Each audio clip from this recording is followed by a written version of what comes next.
Hello दोस्तों, कैसे हैं आप लोग। आशा करते हैं आप लोग ठीक होंगे।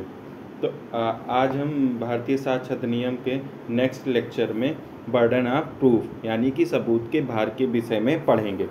तो सबसे पहले हम इसमें बीएसए जो भारतीय साक्ष्य अधिनियम 2023 आया है उसको कोरिलेट कर लेते हैं। तो रेड विथ किसके साथ? बीएसए के साथ, भारतीय साक्ष्य अधिनियम 2023 के साथ। अब कैसे कोरिलेट करोगे?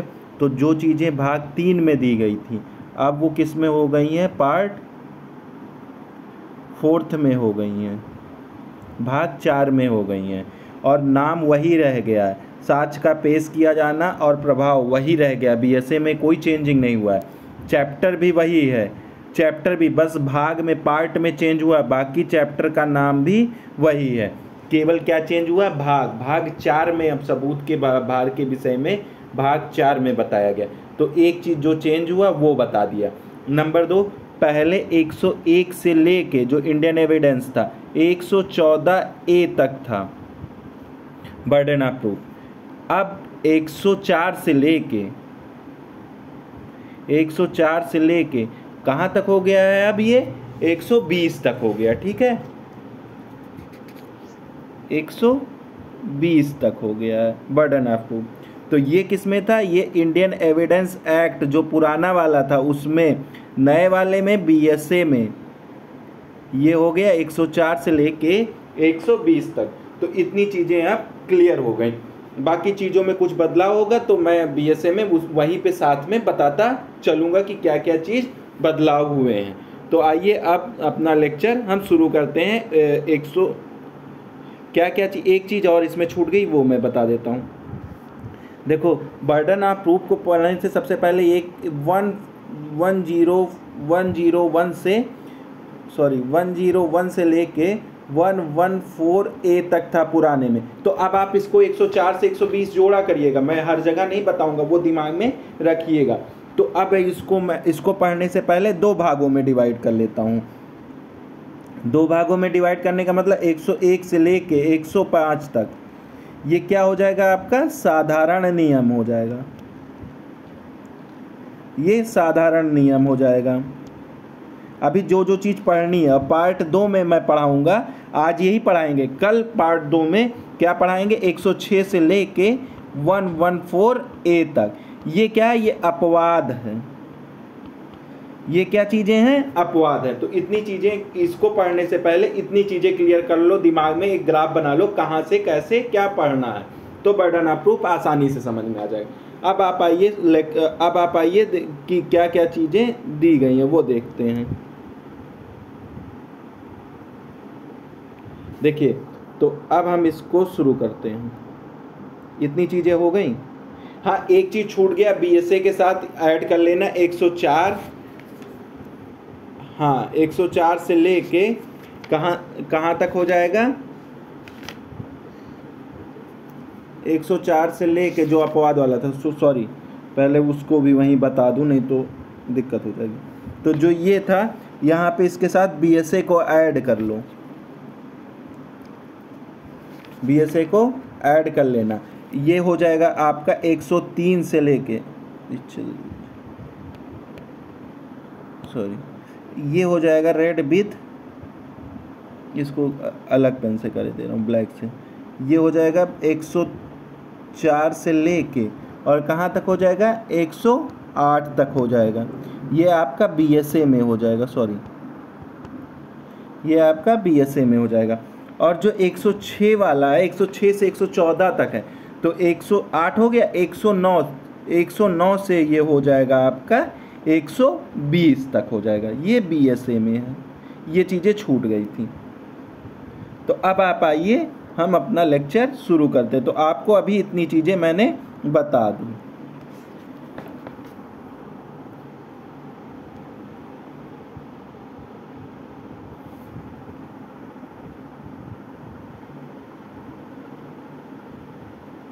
अब देखिए, सबसे पहले पढ़ना है हमको सेक्शन 101। अब इसको हर जगह हमको बताएंगे नहीं कि क्या क्या चीज़ ऐड करना। 104 बीएसए के साथ ऐड कर लेना। इसको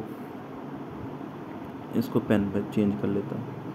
ठीक, अब देखिए क्या कहता है कि सबूत के भार के विषय में, सबूत के भार के विषय में। तो अब सबसे पहले सबूत मतलब क्या होता है, सबूत मतलब क्या होता है, प्रमाण होता है, और भार के मतलब क्या होता है, दायित्व होता है। तो जैसे एक चीज आपने पढ़ा होगा, भार के रूप में अगर आपको डिवाइड करना तो किस तरह आप पढ़ोगे, दिमाग में एक चीज, अगर आपके पास अधिकार है, अगर आप न्यायालय से कोई चीज मांगने जा रहे हैं अधिकार के रूप में, तो आपके ऊपर दायित्व भी है। क्या दायित्व है, जब न्यायालय से कोई चीज आप मांगने जाते हैं तो वो दायित्व यहाँ बताया गया है कि आप कोई प्रोसीडिंग या कोई कार्रवाई शुरू करते हैं तो आपका क्या दायित्व है, आपका क्या दायित्व, वो कहाँ बताया गया, 101 में। दायित्व क्या है, जब आप कोई केस फाइल करते हैं या सिविल मामलों में या क्रिमिनल मामलों में कोई मुकदमा, आप अगर पीड़ित हैं, पीड़ित पक्षकार हैं, तो आप क्या करते हैं, मुकदमा शुरू करते हैं। आपके किसी अधिकार का हनन किया गया या आपके किसी दायित्व का हनन किया गया तो आपका क्या हो, तो आप न्यायालय से मांग करोगे। क्या मांग करोगे, अब पढ़ते हैं।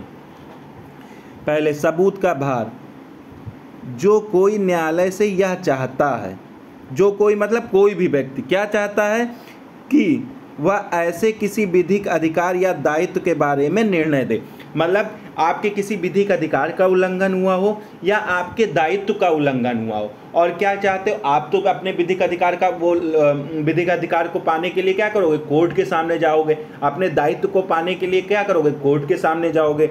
तो आप लोग क्या करोगे, जो उन तथ्यों के अस्तित्व पर निर्भर है। आप कोर्ट के सामने गए, कोर्ट के सामने गए, आपने अपने अधिकार की मांग की, विधिक अधिकार की मांग की, दायित्व की मांग की, तो अब मांग तो आप कर रहे हो, लेकिन आपका क्या दायित्व होगा, इसी वजह से यहाँ भार का उपयोग किया गया। भार मतलब आपका क्या दायित्व होगा। अगर आप किसी चीज का मांग कर रहे हैं तो अधिकार के साथ आपके पास दायित्व भी आता है।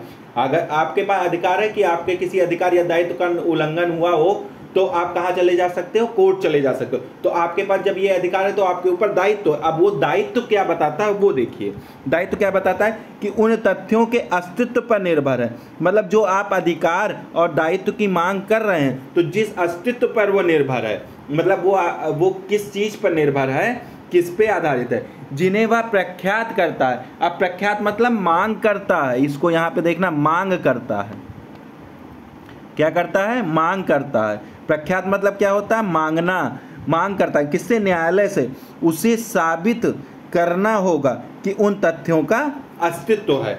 अब कोई विधिक अधिकार या आप दायित्व न्यायालय से मांग रहे हैं तो आप वो किसी फैक्ट पे तो आधारित होगा, तो सबसे पहले उस फैक्ट को आपको न्यायालय के सामने साबित करना होगा कि हाँ सर इस चीज का वो हुआ, कि उसका अस्तित्व है। समझ में आया। जैसे किसी के साथ कोई अपराध हुआ तो पहले आपको ये साबित न्यायालय में करना पड़ेगा कि हाँ अपराध हुआ है, तभी तो न्यायालय निर्णय देगा किसने अपराध किया किसने। तो पहले इनिशियल फेज में आप ही का दायित्व होगा कि आप सिद्ध करिए कि अपराध हुआ है। अब आप आ जाइए, जब कोई व्यक्ति किसी तथ्य का अस्तित्व साबित करने के लिए आबद्ध है तब यह कहा जाता है कि उस व्यक्ति पर सबूत का भार होगा। तो जो व्यक्ति क्या कहता है, जब कोई व्यक्ति किसी तथ्य के अस्तित्व को साबित करने के लिए, मतलब जिस व्यक्ति के ऊपर तथ्य के अस्तित्व को साबित करने का भाग है, उससे बंधा हुआ है, उसी पे क्या होता है, बर्डन ऑफ प्रूफ, यानी कि सबूत का भार होता है। अब इतनी चीजें आपको समझ में आ गई। ये चीजें क्यों आवश्यकता, आपके मन में ये उत्पन्न हो रहा होगा कि ये चीजें क्या है, कैसे। तो जब आप कोर्ट में देखो, कोर्ट में कोई भी चीजें लीगल उससे बाहर नहीं जाती, सारी चीजें आपकी किताबों में लिखी गई। तो आप वकील होगे या आप जज होगे तो आपके सामने कोई चीज, आप कोई मुकदमा ले जाओगे तो सबसे पहले क्या करोगे, आपके पास क्लाइंट आया तो क्लाइंट से सारी बातें पूछोगे, फिर आप देखोगे कि उस मुकदमे का क्या फैक्ट है, किस चीज पे आधारित है, कि हम न्यायालय को, ये तो न्यायालय के दिमाग में ये कर रहे हैं कि इस आदमी के प्रति ये अपराध हुआ है। सबसे पहले आपको यही साबित करना पड़ेगा किस आदमी के प्रति ये अपराध हुआ, इस आदमी का इस अधिकार या दायित्व का उल्लंघन हुआ। सबसे पहले तो जिन तथ्यों पे आधारित होगा आपको न्यायालय के सामने उस तथ्य को साबित करना होगा। तो आई होप इतनी चीजें आपको समझ में आ गई। तो अब आप दिमाग में ये लीजिए, अब आप मान लीजिए क्या क्या चीजें और आपको इसमें पढ़नी, जो चीजें और जरूरी है। तो इसका सबूत का भार में एक अपवादिक दशा है जो 106 दिया गया है। तो जब मैं 106 पढ़ाऊंगा तो उसी के साथ इसकी अपवादिक दशा कहाँ दी गई है, 106 में दी गई है। इतनी चीजें, और ये सिविल और क्रिमिनल दोनों मामलों में लागू होता है, ये याद कर लेना। क्रिमिनल दोनों मामलों में लागू होता है। बस दो धाराएं याद कर लें जो कि 105 और 111A, ये दोनों कहाँ लागू होती हैं? क्रिमिनल मामलों में लागू होती हैं। ठीक है, इतनी चीज़ें आपराधिक मामलों में लागू होती हैं। ठीक है, 105 और 111A। अब आ जाओ 101 को क्या क्या चीज़ें, अब कहाँ से कैसे शुरू करोगे, क्या क्या चीज़ें दी गई हैं उसको हम देखते हैं पहले कि क्या क्या चीज़ें शुरू करनी है। तो अब इसमें इतनी चीज़ें तो आपको समझ में आ गई। सबसे पहले 101 को क्या कहते हैं? फैक्टा प्रोबेंडा कहते हैं। अब देखो इसको मैं क्या क्या चीज़ें कहते हैं वो याद कर लेना। नंबर 1 क्या कहते हैं इसको? फैक्टा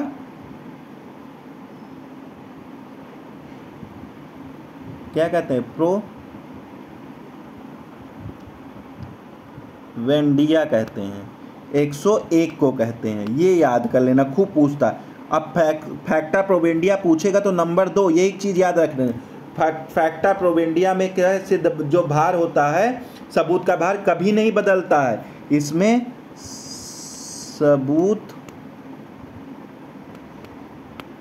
का भार कभी नहीं बदलता है।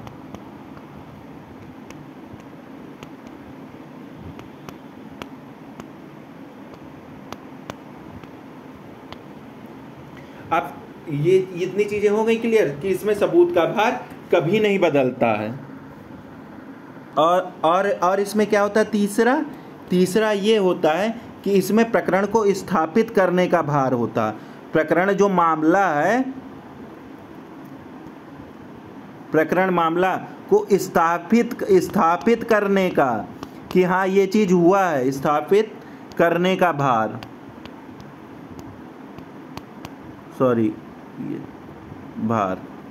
इतनी चीज़ें, 3 चीज़ें आपको पढ़नी। 101 में क्या क्या चीज़ें? फैक्टा प्रोबेंडिया कहते हैं।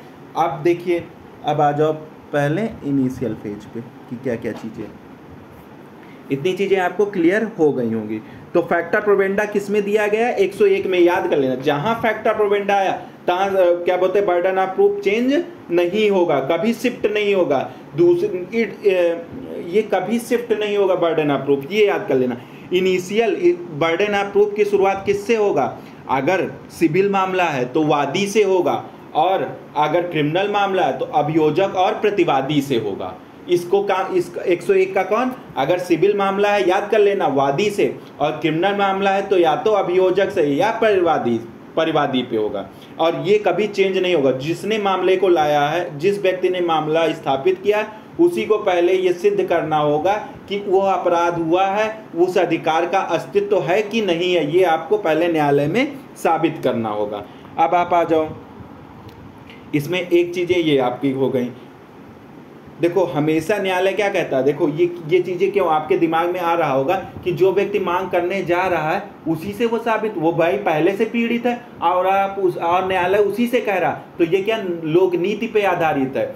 अगर कोई ऐसे ही होता कि साबित नहीं करना होता तो बहुत लोगों के खिलाफ तुरंत मुकदमे फाइल कर दिए होते, क्योंकि उनको साबित ही नहीं करना। अब वो विरोधी पक्षकार, जो आपका अपोजिट पक्षकार है, उसे साबित करना पड़ता कि अब आप वो साबित करते करते परेशान, भाई मुकदमे में बड़ा टाइम लगता है, साबित करते करते परेशान। तो पहला क्या लोक नीति हो गई कि अगर मुकदमा आप ला रहे हो तो आपके पास ये आधार होना चाहिए कि आप किस अस्तित्व, किस उसके आधार पे है। इसी वजह से ये विधिशास्त्रीय आधार है आपका। तो सबूत का भार हो गया। इतनी चीजें क्लियर हो गई। अब आप आ जाइए इसके इलस्ट्रेशन पे कि क्या क्या इलस्ट्रेशन कहता है। क्या कहता है इलस्ट्रेशन? का न्यायालय से चाहता है कि वह खा को उस अपराध के लिए दंडित करने का निर्णय दे जिसके बारे में का कहता है कि खा ने किया है। तो अब देखो क्या चीज है इसमें,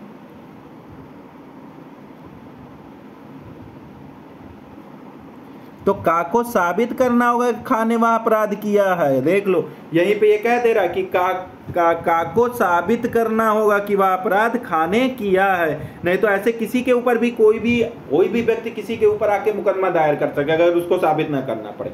तो ये दिमाग में बैठा लो कि अगर आप मुकदमा लेके जा रहे हो तो ये आपको अधिकार कहाँ से, ये आपके ऊपर दायित्व तो लाइबिलिटी कहाँ से आ रही, 101 से आपके ऊपर लाइबिलिटी आ रही। कौन से, भारतीय साक्ष्य अधिनियम 1872 की धारा 101 से आपके ऊपर ये बाहर आ रहा है। किस धारा, 101 से। अब आप आ जाओ, खा क्या कहता है कि का न्यायालय से चाहता है, क्या चाहता है कि न्यायालय उन तथ्यों के कारण जिसके सत्य होने का वह प्रख्यान करता है और का ये एक्सेप्ट करता है, और ये खा क्या करता है, डिनाई करता है, यह निर्णय दे कि खा के कब्जे की आमुख भूमि का हकदार है। तो का के उन तथ्यों के अस्तित्व को साबित करना होगा। इतनी चीजें हो गई अब आपकी। अब आप आ जाओ, और तो इसमें देखो यहाँ पे अब बता दे रहा है, क्या बता दे रहा है, टिप्पणी भी पढ़ लिया करो, इंपॉर्टेंट होता है। सबूत का भार एवं साबित करने का भार। सबूत का भार उस व्यक्ति पर होता है जिसे कोई तथ्य साबित करना होता और यह कभी नहीं बदलता है। इसके दो सबूत का भार जो विधि तथा अभिवचनों के नियमों से पूरा किया जाता है, 101 में दिया गया है। साक्ष्य पेश करने के द्वारा 102 साबित करने का भाग सदैव बदलता रहता है तथा सबूत का भार कभी नहीं बदलता। ये दिमाग में हमेशा रख लेना। अभी 102 पढ़ाएंगे तो वहां पे उस चीजों को क्लियर कर देंगे। सबूत का भार उस व्यक्ति पर है जो विधि को संवैधानिक गारंटी का अतिक्रमण की तरह अधिक्षेपित करता है। ये किसमें कहा गया, एबीसी लिमिटेड बनाम भारत संघ के मामले में। अब आप आ जाओ नेक्स्ट क्वेश्चन, नेक्स्ट धारा पे। नेक्स्ट धारा कौन सी है, 102। 101 आपने पढ़ लिया। अब 102 क्या कहता है, सबूत का भार किस पर होता है। अभी तो सबूत का भार, जनरली सबूत का भार देखो दो तरीके से है। एक होता है आपका साक्षिक रूप पे आधारित होता है, और एक किस पे, एक विधिक भार आधारित होता है, एक साक्षिक भार आधारित होता है। विधिक भार मतलब लीगल लायबिलिटी किसके ऊपर आती है, वो 101 से होता है, और जो साक्षिक एविडेंशियल वैल्यू का एविडेंशियल दायित्व आता है वो 102 से गवर्न होता है। ये दिमाग में आप बैठा लेना।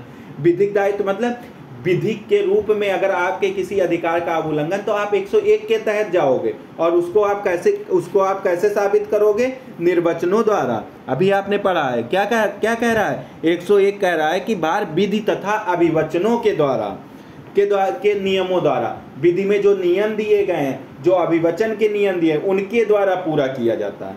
ठीक है। अब साक्ष्य कैसे पेश करना है उसके बारे में दिया गया है।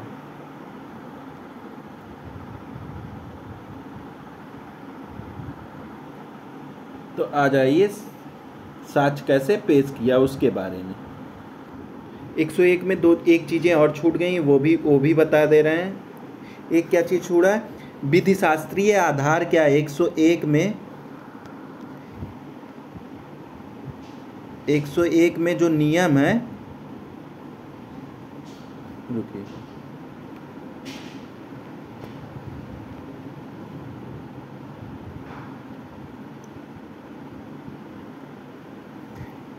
एक 101 में जो नियम है उसका विधि शास्त्रीय आधार क्या है। विधि शास्त्रीय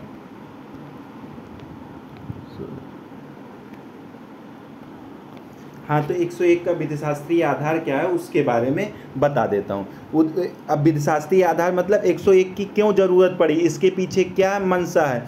तो सबसे पहले ये चीज़ दिमाग में रखिए, सकारात्मक पक्ष सिद्ध करना होता है, सरल होता है। नकारात्मक पक्ष को सिद्ध करना क्या बोलते हैं, कठिन होता। अब नकारात्मक और सकारात्मक आप व्याकरण रूप से मत लीजिएगा। नकारात्मक और सकारात्मक क्या चीजें होती हैं, जो व्यक्ति मांग कर रहा है, जिसका अधिकार, जिसका दायित्व है, तो सबसे पहले उसी के ऊपर क्या होता है, उसी को कहा जाएगा कि भाई आप सकारात्मक चीज, तो आप ही को साबित कर, सकारात्मक चीज को ही साबित किया जाता है। तो सबसे पहले क्या होगा, नंबर 1, सकारात्मक पक्ष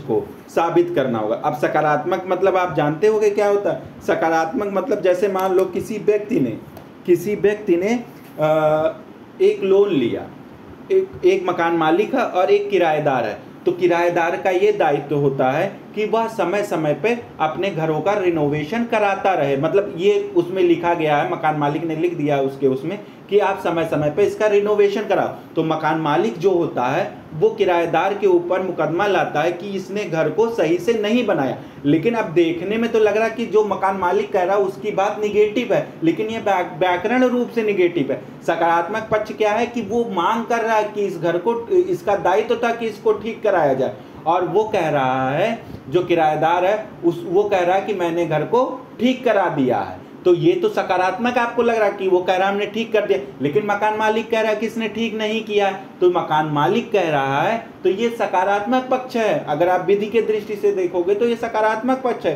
तो इसमें किसको सिद्ध करना होगा? मकान मालिक को सिद्ध करना होगा कि उसने घर का रिनोवेशन नहीं कराया है। ठीक, इतनी चीजें आपको समझ में आ गई होंगी, आई होप। अब आ जाओ, क्या कहता है कि कोई भी चीज है जिसका अस्तित्व कोई प्रख्यापित करता है, मतलब कोई कहता है कि हाँ उसका अस्तित्व है, उसे ही वह प्रस्थापना करना होगा। उसे क्या करना होगा? प्रस्थापना करना होगा। प्रस्थापना मतलब उसे ही यह सिद्ध करना होगा कि उसका अस्तित्व है, कि उसका अस्तित्व है। अब ये क्यों होगा? क्योंकि ये स्वाभाविक है, तार्किक है और संविधिक रूप से होगा, उपयुक्त होगा। कैसे होगा? स्वाभाविक है, जो मांग कर रहा है उसी को सिद्ध करना होगा। जो प्रख्यापित कर रहा है, प्रख्यापित करने वाले को ही, जो प्रख्यापित करता है उसी को सिद्ध करना होगा। और अब तीसरा आधार क्या हो जाएगा इसका? तीसरा आधार ये हो जाएगा कि अब ये तीसरा आप जान गए होंगे। तीसरा क्या है? लोक नीति पे आधारित है, जो आपको बताया कि ये लोकनीति है, पब्लिक पॉलिसी है कि जो प्रख्यापित करता है उसी को सिद्ध करना होगा। ये क्या है? आपका लोकनीति है। तो इतनी चीजें आपको समझ में आ गई हो। तो 101 के अर्थों में सिद्ध वार्ता सदैव क्या होता है? उस पक्ष पर होता है जो क्या होता है? जो मांग करता है, जो न्यायालय से मांग करता है उसी पे होता है। इतनी चीजें आपको समझ में आ गई। अब आप आ जाओ 102 पे।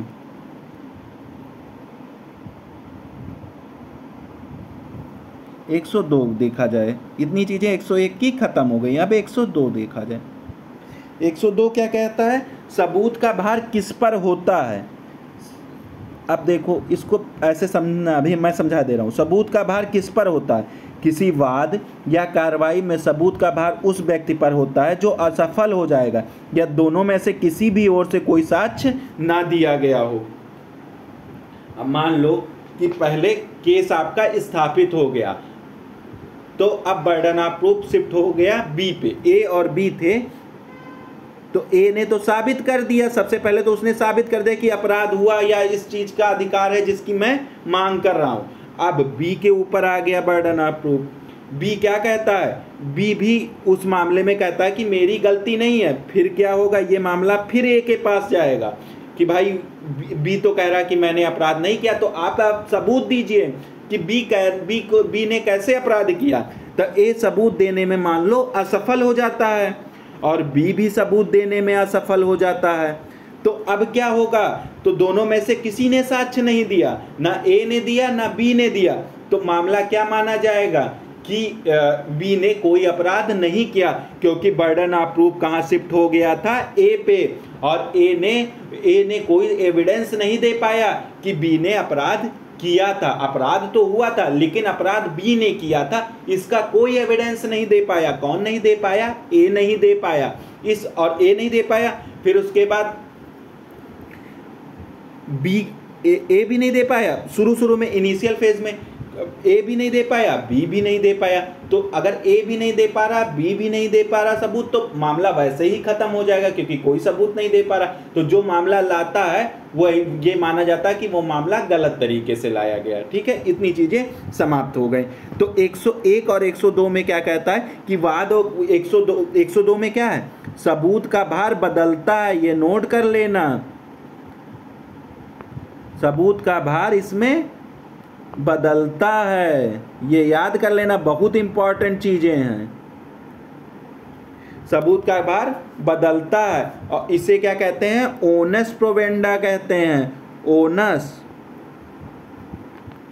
प्रोवेंडा कहते हैं, प्रोवेंडिया कहते हैं, ठीक है, ओनस प्रोवेंडिया कहते हैं। इसे क्या कहते हैं? ओनस प्रोवेंडिया कहते हैं, ओनस प्रोवेंडिया कहते हैं। इसमें क्या होता है? सबूत का भार बदलता रहता है। किसमें बदलता रहता है? 102 में क्या होता है? सबूत का, क्योंकि इसमें क्या है? इसमें साक्षिक सिद्धभारिता है।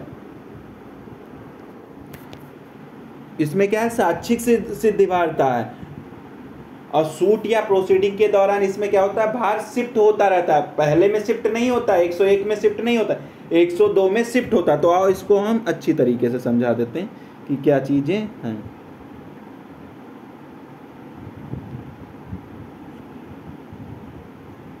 देखो 101 हो गया और 102 हो गया।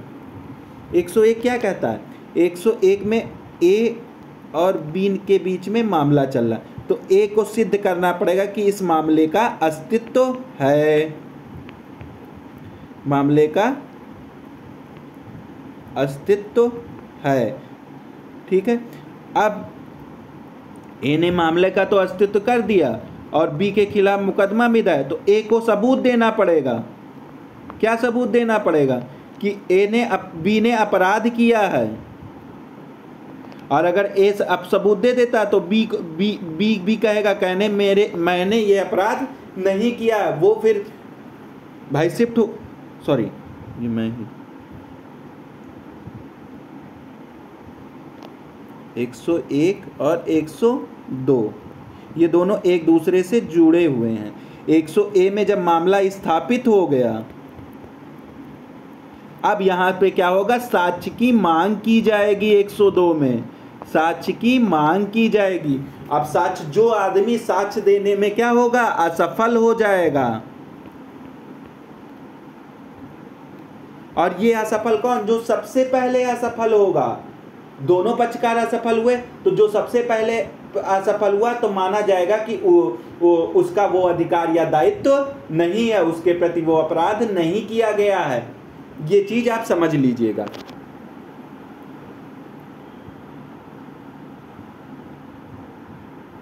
अब आप आ जाओ 102 में। 102 में और कोई चीजें बची? 102 में और कोई चीजें अब नहीं बची है मेरे ख्याल से। साबित करने का भार सदैव बदलता है। 102 में याद कर लेना कि साबित करने का भार सदैव बदलता रहता है। सॉरी, अब आ जाओ इसका इलस्ट्रेशन पढ़ लेते हैं। क्या क्या इसका इलस्ट्रेशन है, पहले इसको हटाते हैं। इसका इलस्ट्रेशन क्या कहता है कि अब इलस्ट्रेशन से चीजें समझ में आ जाएगी। खा पर उस भूमि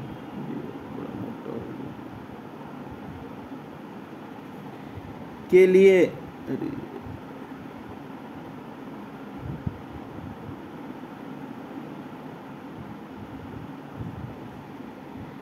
वाद लाता है। और क्या कहता है? वाद लाता है जो खा के कब्जे में है, जिसके बारे में क्या का प्रख्यान करता कि खा के पिता गा की बिल द्वारा का के लिए दी गई थी। यदि किसी भी ओर से कोई साक्ष्य नहीं दिया गया तो खा इसका हकदार हो गया कि वह कब्जा रखे। अतः साबित करने सबूत का भार किस पे था? का पर था।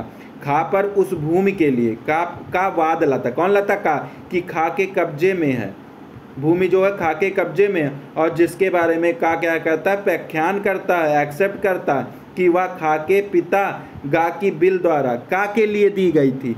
यदि किसी ओर से कोई साक्ष्य नहीं दिया गया, एविडेंस ही कोई नहीं दिया गया, विधिक रूप से तो स्थापित हो गया, लेकिन किसी की ओर से कोई एविडेंस नहीं दोनों पक्षकार के ऊपर, तो ये मान लिया जाएगा वो भूमि किसकी है? खा की है, खा उसका हकदार होगा। नेक्स्ट आ जाओ। खा पर एक बंधपत्र मदे स्वधन के लिए का वाद लाता। उस बंधपत्र का निष्पादन स्वीकृति है, किंतु खा कहता है कि वह कपट द्वारा अभिप्राप्त किया गया था। खा क्या कहता है? वो कपट द्वारा अभिप्राप्त किया था। जिस बात का क्या करता है? प्रत्याख्यान करता है। यदि दोनों में से किसी भी ओर से कोई साक्ष्य नहीं दिया जाए तो का सफल होगा, क्योंकि बंधपत्र विवादाग्रस्त नहीं है और कपट साबित नहीं किया गया। अतः सबूत का भार किस पर है? खा पर है। नेक्स्ट आ जाओ। ये चीजें मैंने बता दी थी शुरू में ही कि वाद है तो वादी को 101 में बता दिया, उसमें वादी और प्रतिवादी, ये मैंने चीज़ें 101 में बता दी थी। अब आप आ जाओ 103, सॉरी 103 क्या है कि विशिष्ट तथ्यों के बारे में सबूत का भार। तो सबसे पहले विधिक भार हो गया, फिर साक्षिक भार हो गया, अब कौन सा आ गया, विशिष्ट तथ्यों के बारे में सबूत का भार। तो पहले में क्या है, विधिक भार। विधिक भार पहले में विधिक आ गया कि लीगली रूप से पहले आप मामले को स्थापित करो, वो कहाँ 101 में आपने स्थापित किया। फिर एविडेंस देने की बात कहाँ आई, 2 में आई, जिसमें क्या होगा, एविडेंस शिफ्ट होता रहता है। अगर ए ने दिया तो बी को अब मौका दिया जाएगा कि बी साबित, अगर दोनों नहीं कर पाते तो मामला ये माना जाएगा कि मामला कोई बना ही नहीं। तो ये हो गया 101 में क्या हो गया, विधिक अधिकार के बारे में हो गया कि पहले आप ये तो बताओ कि आपका विधिक अधिकार और दायित्व था कि नहीं था उस मामले में। 102 में आपको एविडेंस देने के बारे में कहा गया। 103 क्या कहता है, विशिष्ट तथ्यों के बारे में सबूत का भार। अब कोई स्पेशल फैक्ट है उसके बारे में सबूत का भार क्या होता है, क्या होता है, पढ़ो। किसी विशिष्ट तथ्य के सबूत का भार उस व्यक्ति पर होता है जो न्यायालय से यह चाहता है कि वह उसके अस्तित्व में विश्वास करे जब तक कि किसी विधि द्वारा यह उपबंधित ना हो कि उस तथ्य के सबूत का भार किसी विशिष्ट व्यक्ति पर होगा। अब इसका नॉर्मल क्या कहता है, कोई विशिष्ट तथ्य साबित करना है तो उसका साबित करने का भार किस पर होना है, जो विशिष्ट तथ्य को साबित करना चाहता है। इतनी चीजें आपको समझ में आ गई होंगी। अब इसको समझने के लिए अगर आपको थोड़ा और पढ़ना पड़ेगा तो आपको इसके लिए इलिस्ट्रेशन पढ़ना पड़ेगा। इसका इलिस्ट्रेशन, खा को का की चोरी के लिए अपयोजित करता है। कौन करता है, खा को का चोरी के लिए अभियोजित, और न्यायालय से यह चाहता है कि न्यायालय यह विश्वास करे कि खा ने चोरी की स्वीकृति गा से की है, तो का को वह स्वीकृति साबित करनी होगी। स्पेशल फैक्ट क्या है कि खा ने चोरी की स्वीकृति किससे, गा से की थी, तो का को सबसे पहले क्या होगा, स्वीकृति साबित करनी होगी। किसको साबित करनी होगी, जो विशिष्ट तथ्य की। अब विशिष्ट तथ्य इसमें कौन सा हो गया, स्वीकृति हो गया। विशिष्ट तथ्य, विशिष्ट तथ्य क्या हो गया, स्वीकृति। और कौन कह रहा है, का इसका आधार ले रहा है कि उसने गा से स्वीकृति की थी, तो कौन साबित करेगा, का साबित करेगा। अब आप आ जाओ नेक्स्ट पेज पे।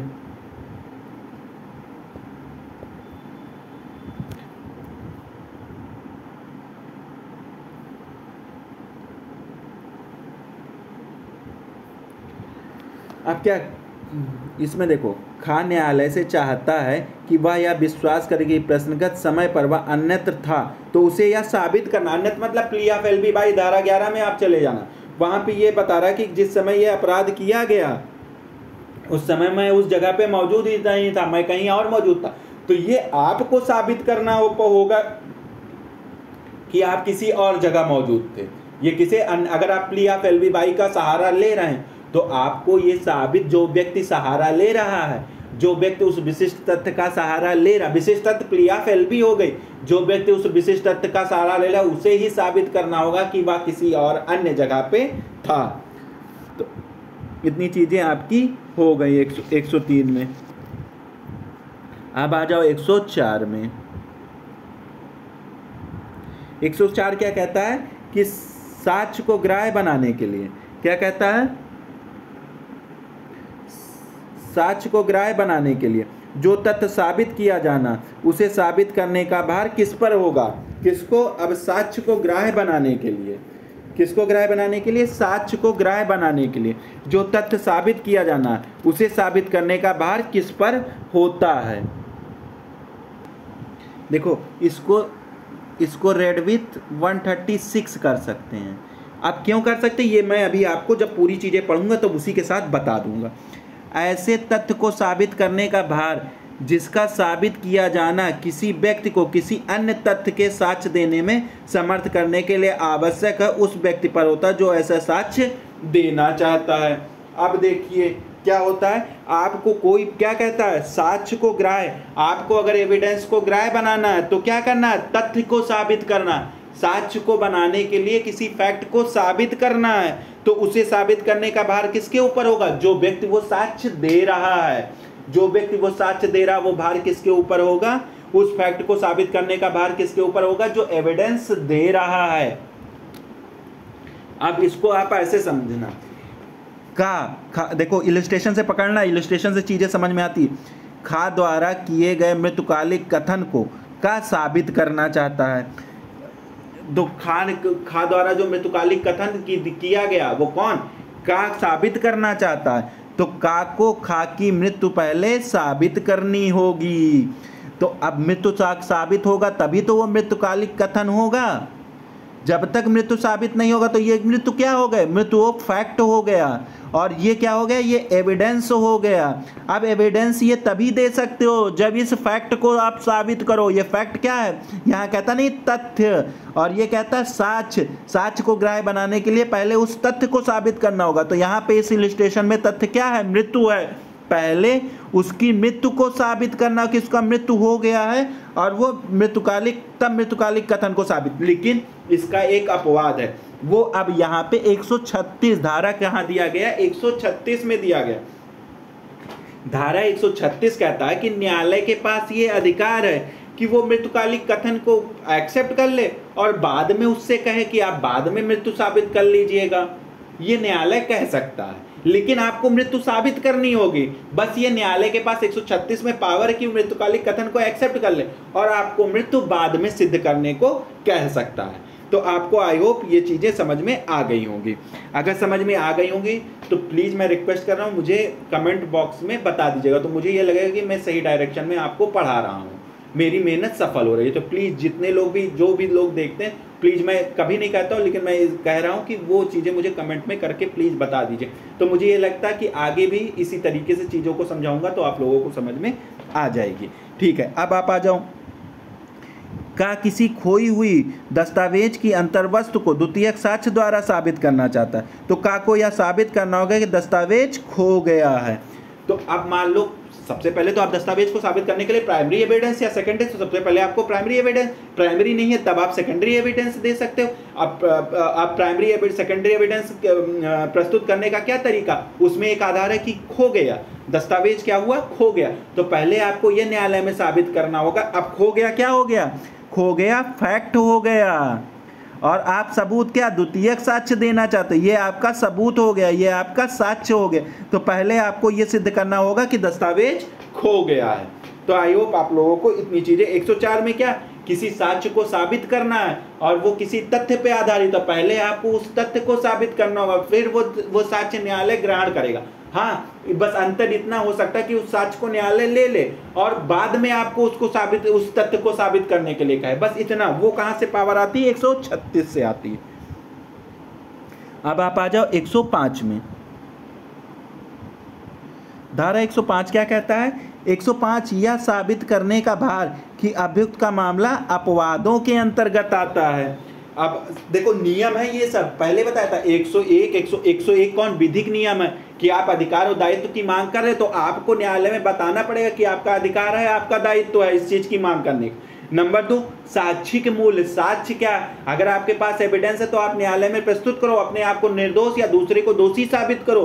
साक्षिक मूल्य के बारे में कहां बताया गया है, 2 में बताया गया, 102 में। 3 में क्या बताया गया कि विशिष्ट तथ्यों के बारे में बताया, जो आदमी विशिष्ट तथ्य, विशिष्ट फैक्ट को साबित करना, उसी के ऊपर बर्डन ऑफ प्रूफ होगा। ये कौन बताता है, 103। और 104 क्या बताता कि किसी भी साक्ष्य को आपको अगर प्रस्तुत और वो किसी फैक्ट पे आधारित, तो पहले आपको उस फैक्ट को साबित करना होगा, फिर आप उस साक्ष्य को न्यायालय ग्रहण करेगा। अब आ जाओ 105 में क्या है कि अगर आप किसी भी जो सिविल, जो क्रिमिनल, ये 105 केवल क्रिमिनल में अगर आप साधारण अपवादों का सहारा ले रहे हो, तो जो व्यक्ति साधारण अपवादों का सहारा ले रहा है, सिद्ध भारता किसके ऊपर होगी, सबूत का भार किसके, उसी को सिद्ध करना होगा कि वह साधारण अपवाद का क्या बोलते हैं, बचाव ले सकता है। अब आप पढ़िए क्या कहता है, जब कोई व्यक्ति किसी अपराध का क्या है, अभियुक्त है, तब उन परिस्थितियों के अस्तित्व को साबित करने का भार जो उसे मामले में भारतीय दंड संहिता के साधारण अपवादों में से किसी के अंतर्गत या उसी संहिता के किसी अन्य भाग में या उस अपराध की परिभाषा करने वाले किसी भी विधि में अंतर्विष्ट किसी विशेष अपवाद या परंतुक के अंतर्गत कर देती है, और उस व्यक्ति पर और न्यायालय ऐसी परिस्थितियों के अभाव की उपधारणा करेगा। तो ये सबसे पहले ये याद कर लेना कि यह केवल क्रिमिनल मामलों में लागू होता है। ये याद कर लेना, बहुत जरूरी। 105 पूछता है, क्रिमिनल मामलों में लागू होता है। और अगर आप क्योंकि ये इसमें साधारण अपवादों का मामला, इसमें बताया गया अगर आप 105 का सहारा अगर आप साधारण अपवाद का सहारा ले रहे हो तो आप ही को क्या बोलते हैं, आप ही को ये साबित करना होगा। क्या साबित करना होगा? कि आप साधारण अपवाद का सहारा ले सकते हो, आप उसके अपवाद या परंतु के अंतर्गत आते हो। ये चीज दिमाग में रख लेना। अब आ जाओ, इसका इलस्ट्रेशन पढ़ते हैं। जो इलस्ट्रेशन इसमें पूछता है इंपॉर्टेंट वो बी वाला है, बट मैं सारे इलस्ट्रेशन धीरे धीरे आपको बताए दे रहा हूं। क्या कहता है कि हत्या का अभियुक्त है, कौन है? हत्या का अभियुक्त का अभिकथित करता है कि वह चित्त विकृतता के कारण उस कार्य की प्रकृति को नहीं। अब चित्त विकृतता 84 का सहारा ले रहा है, तो अब आईपीसी में तो अब क्या होगा? सबूत का भार किस पे होगा? 84 का अगर आप सहायता ले रहे हो आईपीसी में तो आपके ऊपर सबूत का भार होगा। अब ये सामने वाले के ऊपर नहीं होगा कि वो साबित करे कि ये पागल था या नहीं था। आपको साबित करना पड़ेगा कि आपने जब अपराध किया तो आप चित्त विकृत अवस्था में थे। तो ये किसके ऊपर सबूत? आपके ऊपर रहेगा। अब नंबर 2 आ जाओ। हत्या का अभियुक्त का अभिकथित करता है कि वह गंभीर और अचानक प्रकोपन के कारण अब नियंत्रण की शक्ति से वंचित हो गया था। तो सबूत का भार किस पे होगा? का पर होगा। ये खूब पूछता है, ये इंपॉर्टेंट है, इसे नोट कर लेना। भारतीय दंड संहिता की धारा 325 उपबंध करती कि जो कोई उस दशा में के सिवाय जिसके लिए धारा 335 में उपबंध की स्वेच्छा से घोर उपहाति करेगा वह आमुख दंडों से दंडनीय होगा। क्या होगा? आमुख दंड से दंडनीय होगा। का पर स्वेच्छा से घोर उपहाति कारित करेगा करने का भार 325 के अधीन अपराध है। इस मामले में धारा 325 के अंतर्गत लगाई गई परिस्थितियों को क्या होगा? का भार का पर होगा। तो इसको पढ़ने की कोई जरूरत नहीं, ये 2 इलस्ट्रेशन खूब इंपॉर्टेंट जो मैं बताया हूं। अब आप आ जाओ। तो आई होप आप लोगों को इतनी चीजें समझ में आ गई होंगी। हाँ, एक चीज मैं भूल गया, क्या क्या चीजें बतानी थी कि किसके किसके साथ कौन कौन सी धारा। तो 101 के साथ देखो यहाँ पे मैं बता दे रहा हूँ, इंडियन एविडेंस एक्ट, रुको इसको थोड़ा बढ़ा देता हूँ।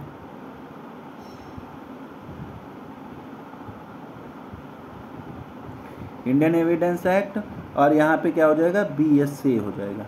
यहाँ पे क्या हो जाएगा? BSA हो जाएगा।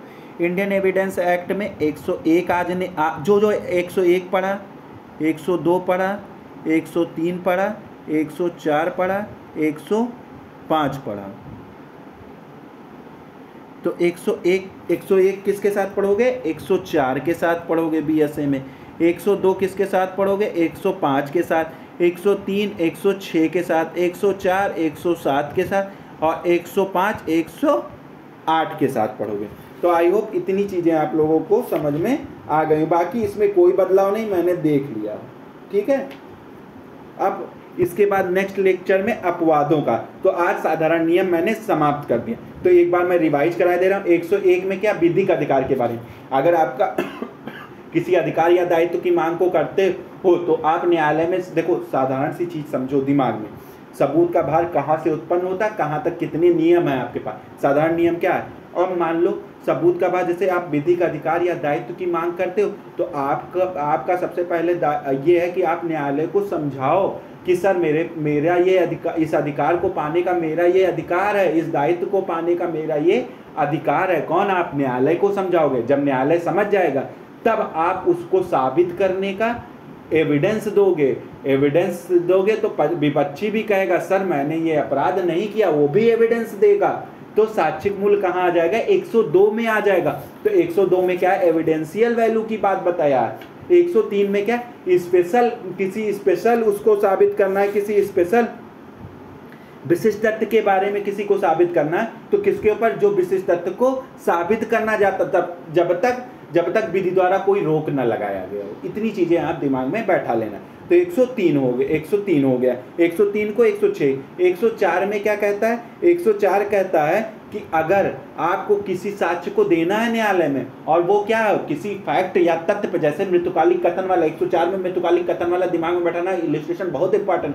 104 में मृत्युकालिक कथन अगर आप साक्ष्य के रूप में प्रस्तुत कर रहे हो न्यायालय में, तो पहले आपको उसकी मृत्यु को साबित करना पड़ेगा। वो फैक्ट है, उसके मृत्यु को पहले आपको साबित करना पड़ेगा, तब आप मृत्युकालिक कथन न्यायालय में प्रस्तुत कर सकते हो। ये कौन बताता है? ये 104 बताता है। फिर आप किस पे आ जाओगे? 105 पे आ जाओगे। 105 क्या कहता है? अगर आप आईपीसी या किसी अन्य आईपीसी या किसी अन्य धाराओं में अगर आप सहारा ले रहे हो तो आपको क्या करना होगा? आपको 108, 105 में क्या होगा? आपके ऊपर सिद्ध वार्ता होगा कि आप साधारण अपवाद का सहारा लेना चाहते हो। ठीक है, तो आई होप आप लोगों को इतनी चीज़ें समझ में आ गई होंगी। अगर कोई दिक्कत परेशानी होगा तो कमेंट में बताइएगा। Okay, thank you.